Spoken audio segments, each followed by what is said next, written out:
তো এখন আমরা আছি ব্যাসিলিকা অফ বম জেসাসের ঠিক পাশে সে ক্যাথেড্রাল চার্চে। এই যে সে cathedral church, Basilica of Bom Jesus church তৈরি হওয়ার ঠিক পরপরই তৈরি হয়েছিল, মানে 1619 থেকে এটার কাজ শুরু হয় এবং 1640-এ এটার কাজ কমপ্লিট হয়।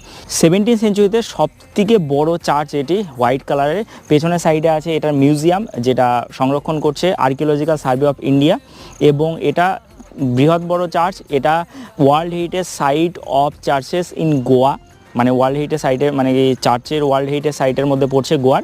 আর ভীষণ বড় একটা চার্চ। আমরা যাব ভেতরে, ভেতরটা দেখবো, আপনাদের কতটা দেখাতে পারে দেখাচ্ছি, কারণ ভেতরে ভিডিওগ্রাফি ফটোগ্রাফি অ্যালাউ থাকে না। তো যাব, আর ওই সাইডে মিউজিয়ামটাও দেখবো। তো এই যে সে ক্যাথেড্রাল চার্চ, এটা হলো ইন্ডিয়ার সেকেন্ড বিগেস্ট চার্চ। মানে সেন্ট ফ্রান্সিসকো চার্চ আছে কেরালাতে, ওটা ফার্স্ট বিগেস্ট চার্চ, মানে সব থেকে বিগেস্ট চার্চ। আর এটা হলো second biggest church in India. তার মানে এখানে তো আসতেই হবে। চলো যাবো ভেতরে, দেখি ভিডিওগ্রাফি অ্যালাউ করে কিনা, চলো।